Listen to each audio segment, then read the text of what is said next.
we should make a start. It's getting on towards 10:05. Hopefully you can hear me all right. Alan, you already confirmed that you can and that you can see the presentation okay. Thanks for joining us this morning. This is, I think, the fourth in our series of webinars that we've been running throughout the year. And today's topic is the importance of sediment in water quality in Ireland's inland water bodies. And it will be presented by my colleagues, Heather Webb and Helen Cantwell. If you just move to the next slide, Heather.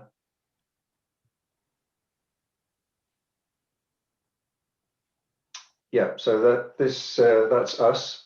So I'm chairing the session this morning. My name's Elliot Taylor. I'm the Divisional Director for APEM's office in Ireland. So we opened our office here in September last year. We're now up to a contingency of 5 people, including freshwater ecologists, but we also work very closely with our colleagues in the UK, such as Heather and Helen, on water quality and many other issues. And you may have seen the news that we've also just joined forces with Woodrow Sustainable Solutions based up in Sligo. So we now have a presence in the south down here in Cork, where I'm based, and also up in the north in Sligo, where Woodrow are. So Heather and Helen, do you want to introduce yourselves? Heather, do you want to go first? Yeah, so morning everyone. So my name is Heather Webb. I'm an Associate Director at APEM and I run the water quality team. I've been with APEM 15 years now, so a bit of an old timer, shall we say. And Helen? Yeah, hi guys. My name is Helen Cantwell. I'm a senior consultant at APEM. I joined 3 weeks ago, so I'm still learning the APEM way of working, and it's a great learning curve, to be honest. And so it's a great team to work with. So I'm looking forward to our discussions today. Good stuff. So Heather, if you just want to flip on to the next slide. Yeah, so we want to focus on the technical content today. That's what this webinar is about. But just to give you a brief overview of APEM, if you've not been on one of these webinars before, we're a global consulting firm. We work in Ireland, we work in the UK, across all of the countries in the UK. We have office in Germany and Australia. We're also working in the US. And are talking to people that working much more broadly as well. And we cover really from source to sea. So we cover all aspects of water, freshwater and marine. We are working in renewable energy, largely on offshore wind. We do a lot of work on marines and marinas and ports. For example, we're looking at a lot of port development and dredging around the coast of Ireland at the moment. We have one of the biggest biolabs of any consulting firm, certainly in Europe, where we cover all things biological except microbiology. So macroinvertebrates, phytoplankton, zooplankton, ichthyoplankton, both marine and freshwater. And we work in sectors of construction, transport, power and utilities, and cover environmental aspects of all of those things. Heather, you just... Yeah, so we now have our office, as you can see, number 10 down there in Cork, as well as all those offices across Wales, Scotland and England. And as I said, we've just acquired Woodrow Sustainable Solutions, who are based up in Sligo in the north of the Republic of Ireland. Yeah, so we hope we will be able to meet your needs through our offices and our staff, wherever you might have them. But over to the technical content, that's what this is all about. So I'll hand over to Heather and Helen. I think Heather's going to go first, and then hand over to Helen. If you do have any questions or comments, please can you use the Q&A function, which you'll find if you move your mouse, it will pop up at the bottom of the screen. It's towards the left-hand side of the middle, between participants and polls, at least on my screen. So if you can just pop any questions in there, just pop them in as they come along. I'll either answer them if I can as we go, or we'll have a bit of a Q&A session at the end. And we hope to finish around 11 o'clock with the presentation and then with some questions and answers. So enough from me. Over to you, Heather and Helen. Thanks. Thanks, Elliot. So to say, my name is Heather. I've got a broad background in aquatic ecology. My academic background was on marine and then later moving into more general aquatic. But I've got a particular interest in the evaluation of water quality parameters, so chemical, microbiological and ecological, and their interpretation against current environmental standards. So the water quality team at APEM, we've been responsible for the development and implementation of monitoring programmes across the UK and in Ireland. And these have involved monitoring and management of water quality at the sites and implementation of necessary improvements to maintain their overall quality. Maintain or improve their overall quality. And a key part of this work is consideration and management of sediment quality. So this is the focus of my talk today. I'll run through some of the work my team does with regards to sediment. So the development of nutrient budgets, nutrient release experiments, and sediment oxygen demand surveys. I'll then hand over to my colleague Helen to talk us through some of the work she's recently completed as part of her PhD, again linking to sediment.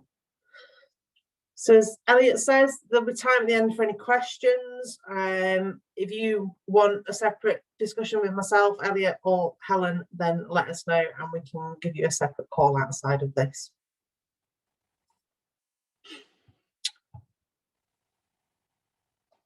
Okay, so more than a quarter of lakes in Ireland are failing to meet environmental quality standards due to high levels of nitrates and phosphates within the sources, primarily being agriculture and wastewater discharges.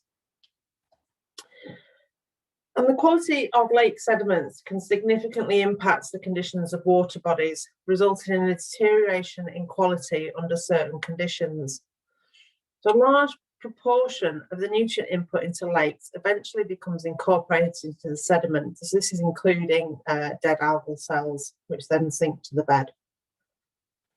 And while much of this nutrient load is permanently removed from the water, so the sediment acts as a sink, the sediment itself can also act as a reservoir from which, under certain circumstances, nutrients can be released back into the water. In particular, during low oxygen events, so when there's anoxic bottom waters, this facilitates the release of phosphorus from the sediment into the overlaying water. So therefore, an understanding of sediment nutrient concentrations is really important in devising management actions to reduce nutrient levels in water bodies. It's often not enough to just look at what's in the water itself and what's coming in from the inflows. The sediment can be a very important source, which is often forgotten. So we've done a number of sediment quality investigations, developed nutrient budgets for a range of sites, and reviewed a number of management and restoration options for still water and wetland sites. This has involved sediment sampling to identify key nutrient inputs, and we've worked on a range of sites from small ornamental ponds through to large drinking water reservoirs.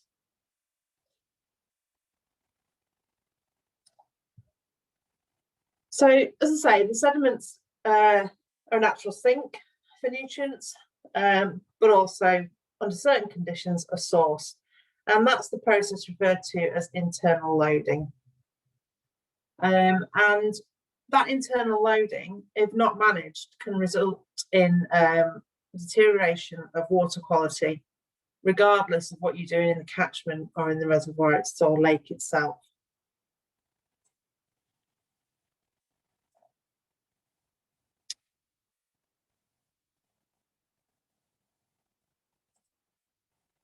So, first element we do is nutrient budgets. So to manage nutrient concentrations effectively, you need to develop a nutrient budget. So you need to understand where all your nutrients are coming from.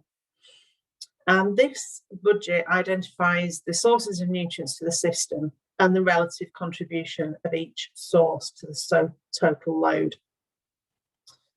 Source apportionment then evaluates the contributions of different sources to the total load, considering the following factors. So you've got your external load from direct surface inflows, the internal load, which is from the sediments. If applicable, you may have loads from groundwater. We're currently working on a very small fishing pond, which has got a very high concentration of nitrate coming from a groundwater source. You've also got to consider the load from the atmosphere, including rain. And finally, the load from the bird populations. The atmosphere and the bird are often forgotten when considering nutrient sources. And only once you've understood the sources of your nutrient system can you effectively manage this. The birds is an interesting one because it can play a significant role in adding nutrients to the system. We've got just down here a table of some of the literature of some of the loads of total phosphorus and nitrogen per bird per day. So in developing a nutrient budget, if you have data on the species and numbers of birds using that system, you can then estimate what the load might be from that population.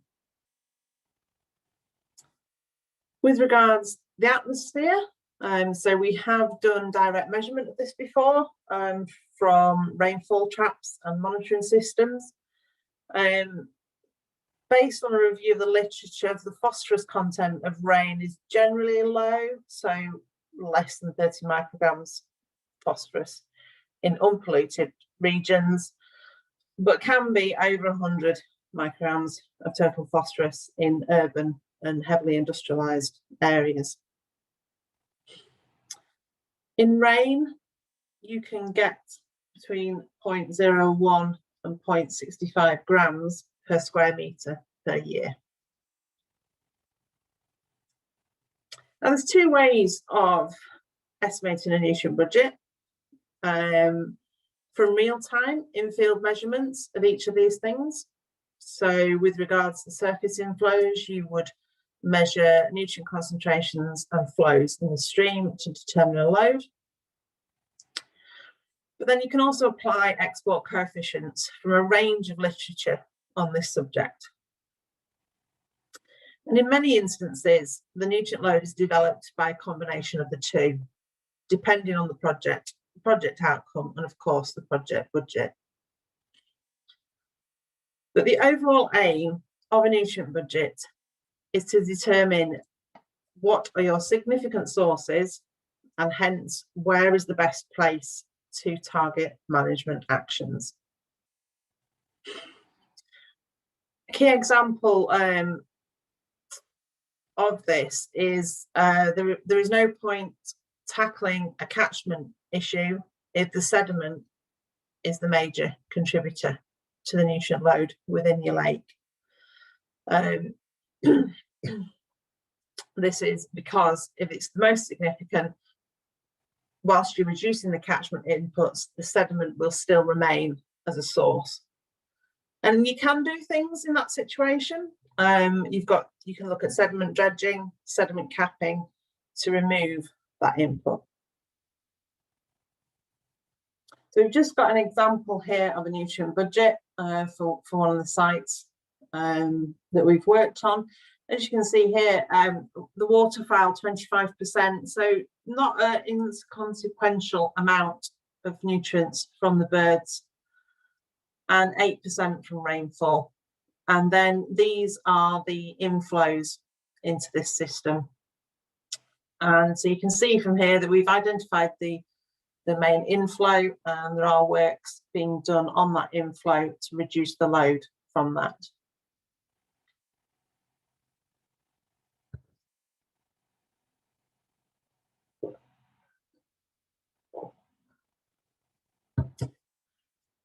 We will also, as part of any work on sediments, look at sediment quality.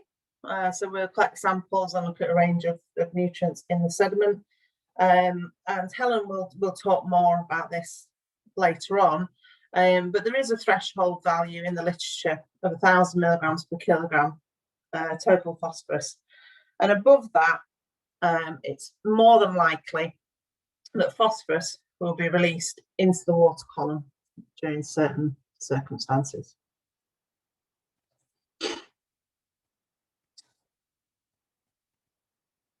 So on to the second element then, the nutrient release experiment. So the release of phosphorus from the sediments is a complex process.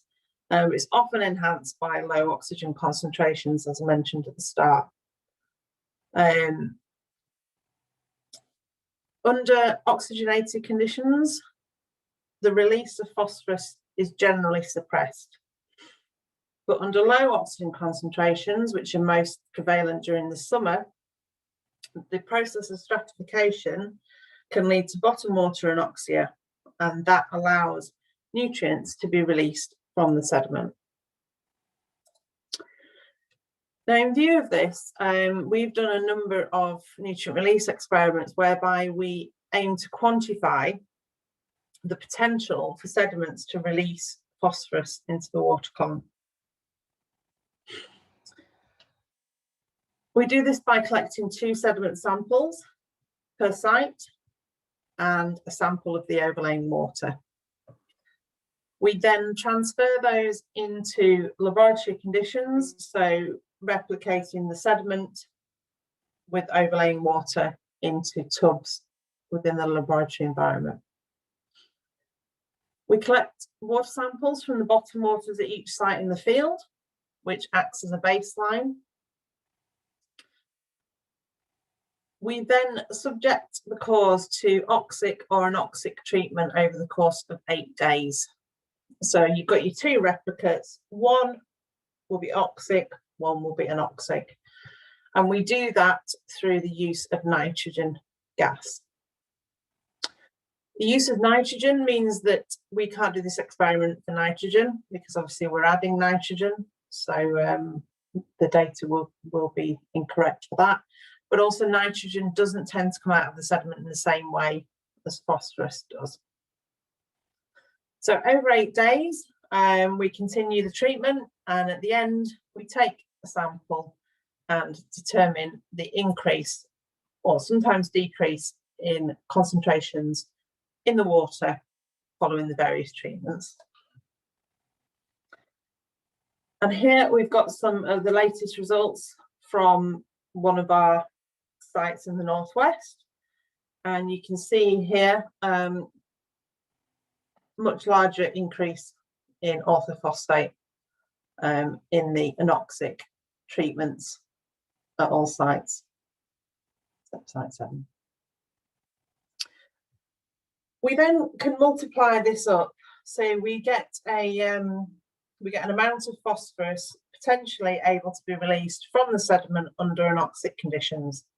If you've then got bathymetry data and you've got oxygen data, you can work out a total load per year based on the sediment. So you're looking at how much sediment is in the system, how much of it is in a water depth which would go anoxic during the summer, and you can multiply that up and feed it into your nutrient budget. And where the sediment has been a source of significant nutrients to a system, we've reviewed a range of management options for this, from dredging through to sediment capping, where there's a product called Phoslock we've used a few times, where you cap the sediment and it keeps all the nutrients in the sediment.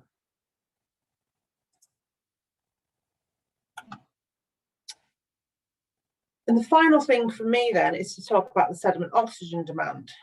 So we've talked about determining how much nutrients come from the sediment. Now moving on to something slightly different, but still important when considering your sediment in your lake.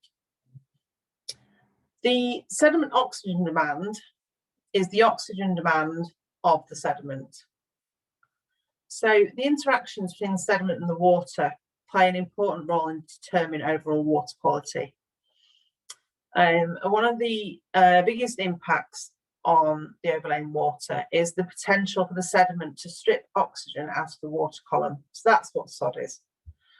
It may therefore have an extremely important influence on water quality of standing water bodies. It can promote bottom water anoxia, and as we said, bottom water anoxia can trigger the release of nutrients and other elements from the sediment.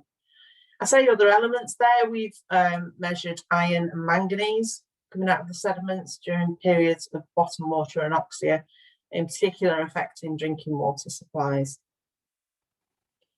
So an understanding of sod is therefore very important when looking at the sediment as a whole, and also when considering nutrients. APEM's first experience of this is more to do with designing aeration and destratification systems, but it's still very important when you come to look at sediment quality. So back in the 80s, we developed a dedicated chamber to take sod measurements in situ. Previously, it's all been done in the lab, but we did some lab trials of lab versus in situ, and as you can see from the results on the bottom of the screen here, there's quite a difference. And what this chamber does, you lower it to the bottom of the water, it creates a seal on the sediment. There is a water quality monitoring probe in the top of the chamber, and you measure the decrease in oxygen over the period of an hour. The sod value is then derived using the relationship between the oxygen reduction rate across that hour, a temperature conversion factor to 20 degrees, the volume of the sod chamber, and the surface area of the sediment that the sod chamber occupies. The temperature conversion factor is an important thing to say here, because it means that you can do sod surveys at any time of year, because it corrects it to 20 degrees. There is also, within the calculation for sod, you can factor in the BOD, the biological oxygen demand of the water. If it's particularly high in your system, you can factor that into the equation. As I say, we've used this a lot to design aeration and destratification systems, but it's also useful if it's particularly high. It can exacerbate stratification, bottom water anoxia, and hence nutrients being released into the system. Okay, I will pass on to Helen now, if that's all right, Helen.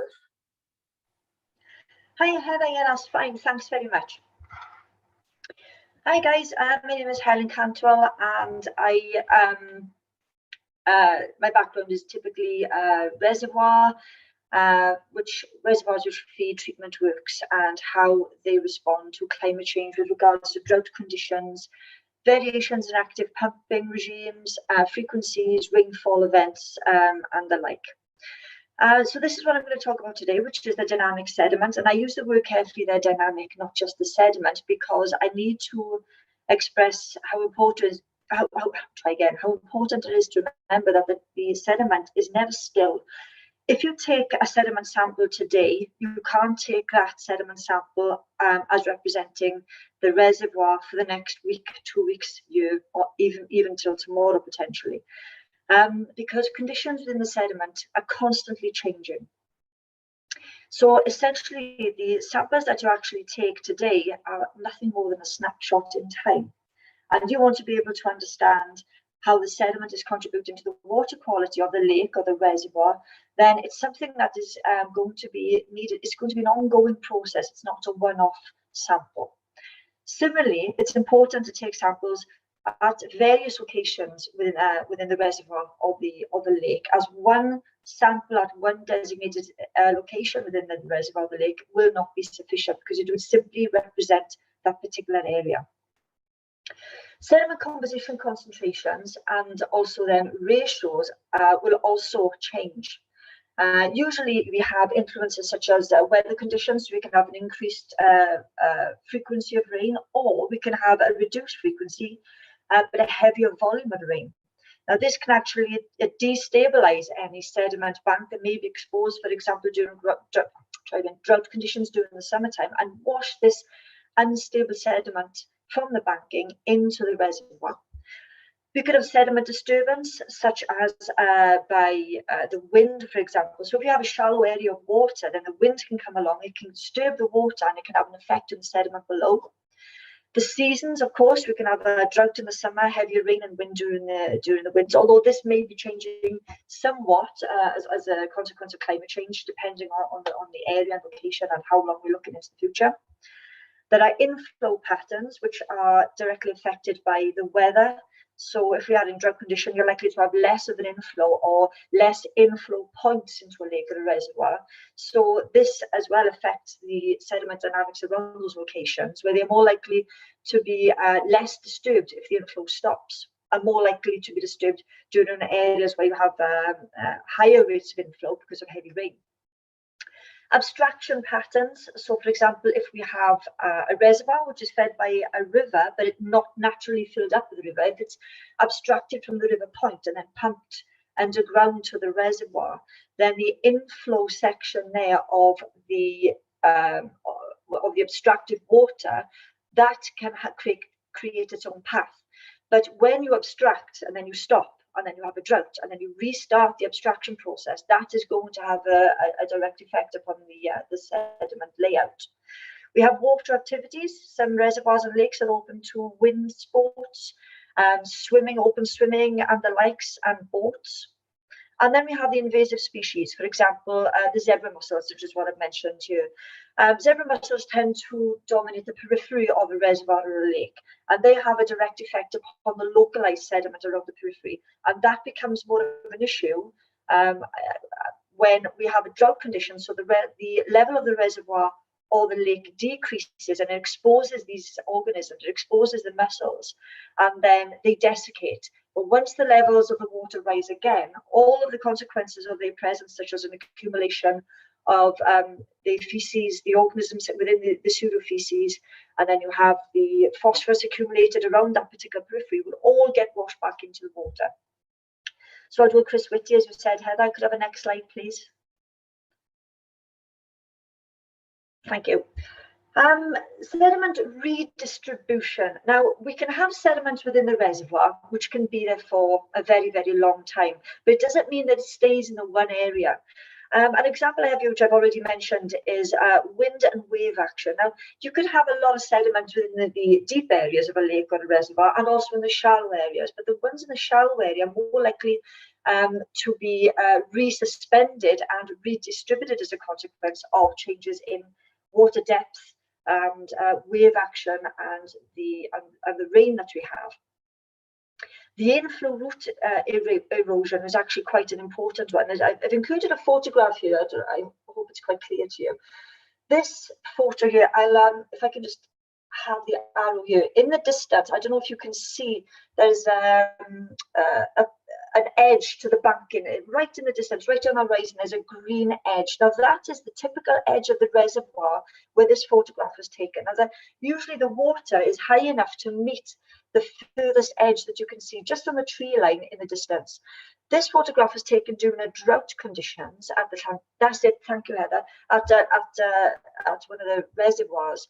And as the water level decreased, it exposed the inflow route from the pumped abstraction in the supplying river. Now, there's one inlet only to this reservoir from the particular river, and when the water's high, the damage to the banking is not visible, it's not very clear because it's hidden. But when the water levels decrease, the banking has become exposed, and it shows the amount of damage caused by the water inflow directly.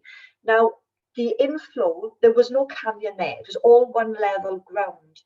But the disturbance caused by the inflow water, the speed, the frequency, the volume, it has stripped back the banking, and it's continuing to do so on a daily basis.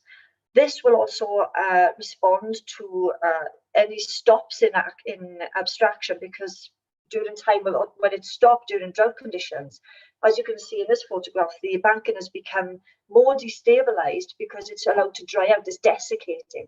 So they're still pumping, but this desiccated sediment then is liable to fall into the inflow or be washed away during periods of heavy inflow or heavy rainfall into the inflow canal, and that then will be carried into the reservoir, further mixing up the sediment as it goes. We have benthic fish and burrowing organisms. Now, benthic fish tend to disturb the sediment through just feeding and swimming quite closely, and some of them breeding at the very bottom of the sediment. And of course, burrowing organisms as well are a very big part of sediment redistribution at the bottom of reservoirs and lakes. We also have landslides. Now, a landslide could be applied, such as in this photograph here, where we can see some of the banking is falling away, but it can also occur beneath the water level, which we are not familiar with. So, for example, if that water level was high, as it was during the rain season or during the winter time, then the volume of the inflow may have already resulted in some of that sediment being stripped away, but in large chunks where it falls into the canal, just like a landslide. And that, of course, then over time is also stripped away and carried further into the reservoir. The illustration on the right-hand side represents iron bound with phosphorus concentrations in the top sediment layer at 4 points along the transects within this particular reservoir. The layer itself was between 0 and 3 centimeters thick, and we have site 1, 2, 3, and 4. Thank you, Heather. Here we have different years. So the first column for each square represents April 2016.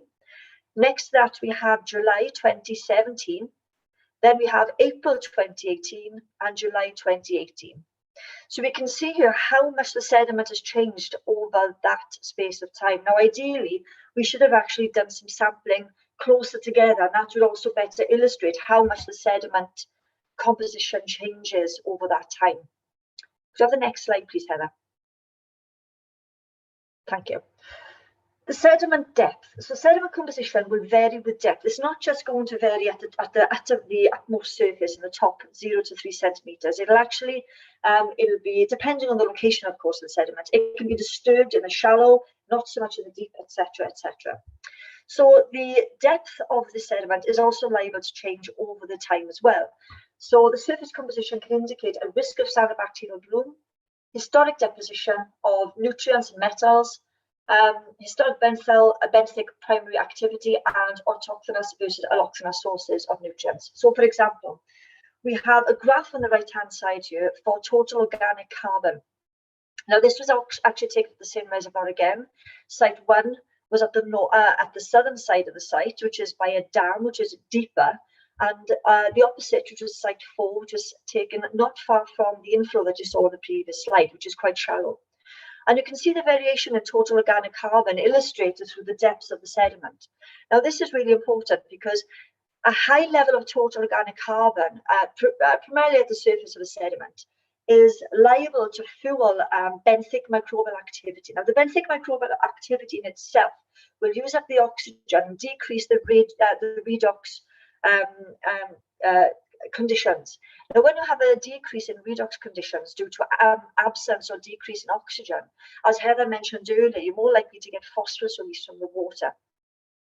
So you're expecting to see a decreased amount of phosphorus within the surface water at sites where you will get higher deposition of total organic carbon. Now, what you typically find is that you'll get low phosphorus in the surface waters and low organic carbon. And the reason is that they've both been used up. Sorry, the organic carbon will have been used up. The phosphorus will also be used up, but also released during the process of metabolic activity. Next slide, please. Thank you. So the composition will vary across the sediment surface. It's not just bound to the actual layers, the depths that we have within the sediment. So we have here the sediment layers on the right-hand side. So we have layers 1 through to 5 for each site, and every layer represents 3 centimeters further down. So we have 12 to 15 centimetres depth at layer 5. And the importance as well of not just considering the layers of analysis and the multiple sites of analysis and the frequency of sediment analysis. It's also important to consider ratios of the metals and the nutrients that you're actually measuring. So it's not just taking the number of how much phosphorus is here, how much iron is here, how much calcium is here, how much manganese is here. With that data, when you put it together, so for example, I've got an example here of using the iron, the phosphate bound with iron versus the phosphate bound with calcium ratios. Now, the ratio can give an indication of how likely the sediment is to actually release phosphorus at that particular site, location, and or depth. And I reiterate that the depth is important because just because it's not the surface doesn't mean it's stuck at the bottom. It just means that if it is in a location like such as site 3 here and 4, where you're more likely to get shallower water, then it is more likely that the deeper layers of sediment may become exposed. So it does matter what is actually in there. And more phosphorus is likely to be released under acidic conditions. And the acidic conditions where the iron to calcium bound P ratio is less than 0.5 within the sediment.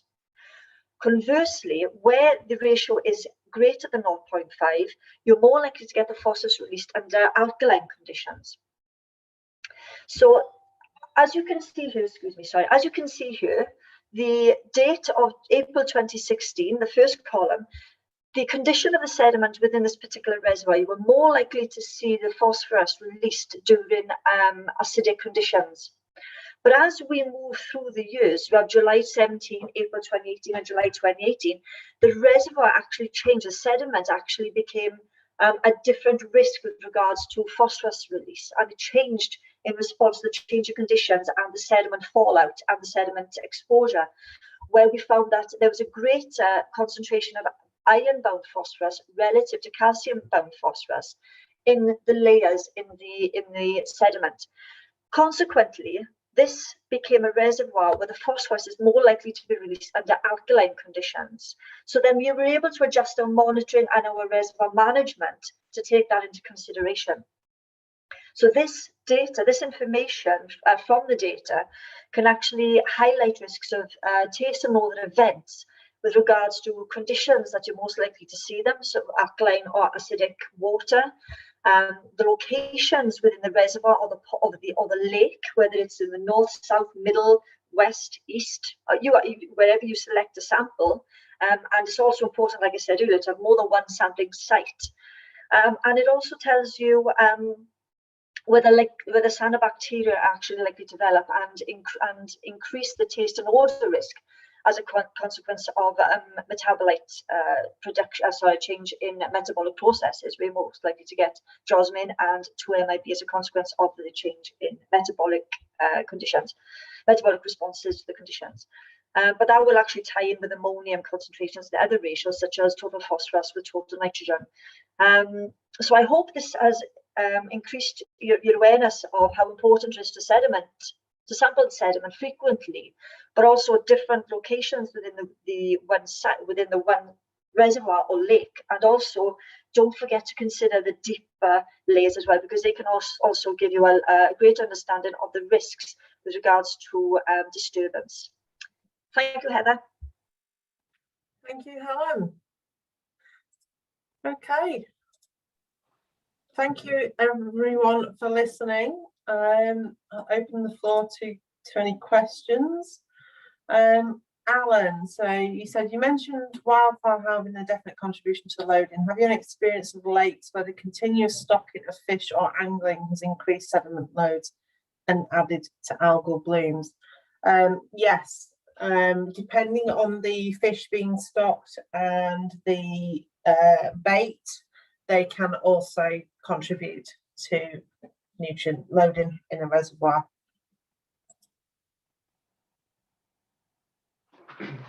Thanks, Heather.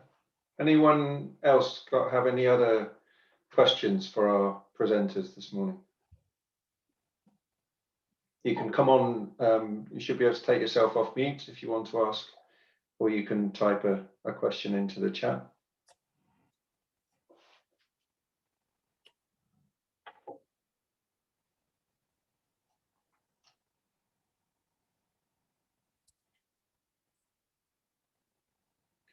What's the biggest issue that we're dealing with in regard to this topic, Heather? Where are the sort of real problems coming in, do you think, with?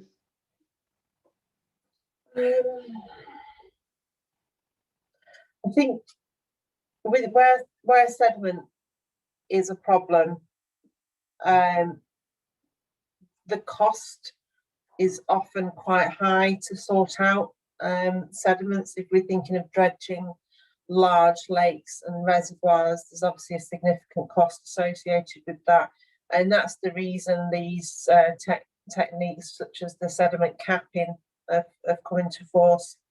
The other problem with managing nutrients in an online system is that often sources in the catchment are outside the control of that asset owner, so whether it be a water company, that they don't control the catchment, and it's quite hard for them to have any direct influence in the catchment through diffuse inputs, etc. So they're often finding, certainly with water companies, that they can reduce nutrients to their reservoirs only by their direct contributions from discharges. But they are looking and obviously trying to engage stakeholders, people like rivers trusts, into doing catchment work and funding catchment work with the overall aim of improving the water quality once it reaches their asset, because improving it before it gets to the pipe is cheaper than improving it once it's in the pipe. Yeah, I mean, I worked at the Broads Authority for a number of years in the UK, and we undertook quite a comprehensive programme of sediment dredging or pumping. But as you say, it is expensive, but it was incredibly successful, not just for the lakes that we were pumping out in terms of reducing the phosphorus loading, but also for the agricultural land onto which it was put. It was closely monitored by an agricultural consultancy, and they found very good nutrient and very low levels of any other concerning chemicals, and certainly resulted in some good crops. And yeah, dealing with downstream issues where you're not the asset owner, where the issues are coming from, is always a problem. I think there was a World Water Day topic recently entitled "We All Live Downstream," so it's an ongoing issue. You talked about the capping, so there's a number of questions there about Phoslock. Have you any success with the like of Phoslock? Were there any side effects of using Phoslock, and do you know if Phoslock has been used anywhere in Ireland? So we've used Phoslock. APEM have subcontracted the use of Phoslock in a lock in Scotland, and it did reduce. It was actually used as a combination of capping the sediment and to reduce algal blooms prior to the Commonwealth Games, because what happened was, as the Phoslock is added to the water, it settles out and takes all the algal cells with it and then caps them in the sediment. So it worked with that regard, and it did reduce phosphorus concentrations in the overlaying water. The problem with that site was it was an online system.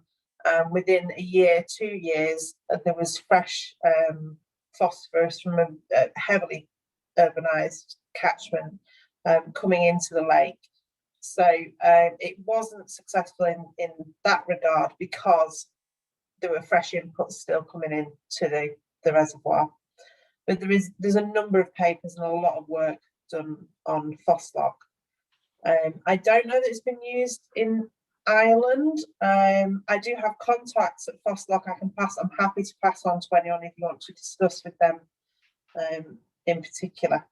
Okay, so Alan, we have your details. That's your question, so we can have a look into that and come back to you. Yeah. What about side effects, Heather? Do we know if there's any adverse side effects of using Phoslock? No, nothing significant, or nothing that can't be managed. Okay, great. And then there's another question from Anna, who is wondering if the experiments on P release from sediments for lakes can be transferred to sediments deposited in rivers, and what experience do we have of riverine P release? Yeah, so that's a good question. We've done it today. We've only done it in still water bodies, but there should be no reason why you can't do it in with riverine sediment. To say it's done in the lab, so it'd just be a case of collecting the sediment and transferring it to the lab. I suspect in a river environment, there's less likely to be bottom water anoxia because it's more of a flowing system. But certainly no reason why any of this can't be done in a river.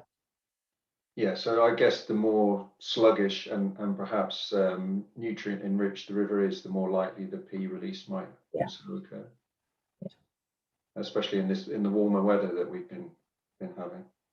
And if you're looking at it in a river as well, we've done a lot of work in canals with the sediment oxygen demand, for example. And the thing to consider there is to look for where your flow slows down and where sediment can settle out. Yeah. And target your sampling around those areas, or get a broad range from fast flowing to slow flowing, so you're capturing the full environment. Yeah. Great. Any other questions? Some nice ones there. Any other questions from any of our other attendees today? To say, you can either unmute yourself or pop them in the Q&A.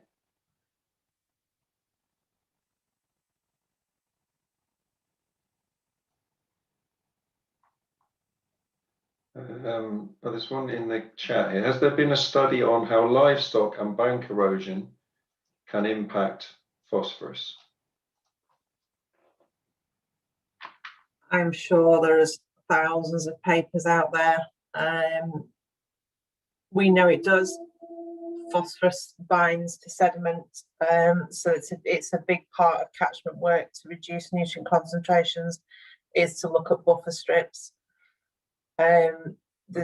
We recently reviewed some work done up in Scotland, which was looking at deer farms on the banks of some burns running down to a loch, and they found quite a lot of runoff from the deer farm into the burns that was then going to a drinking water reservoir, and that was contributing, amongst other things, phosphorus, but it's quite high in dissolved organic carbon, and also Josmin, the taste and odour compound, was quite high coming from that. But yeah, we've certainly done bracket sampling around areas of livestock poaching, and they're a significant source of sediment to the river, and hence anything in that sediment bound phosphorus, etc. So it's like a double whammy, really. There's the direct nutrient input from the livestock, plus the poaching that causes sediment release into Yeah. Okay. Yeah, and of course anything used on the land itself, and fertilizers.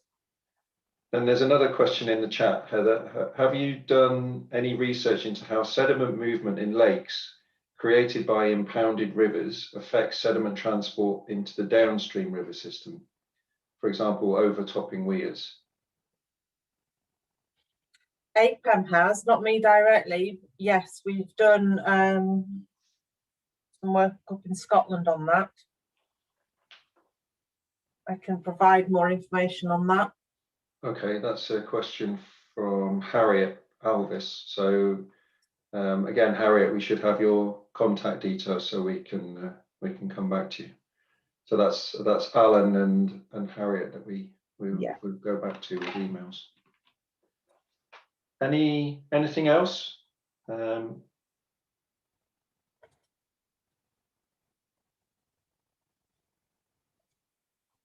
No? Last chance? Okay. Great. Well, I'd like to say thanks very much to Heather and to Helen for their fascinating presentation. Hope that you found it both interesting and useful. I also need to tell you that we will be having another one of these webinars. If I can just find the details. And it will be on, where's the topic?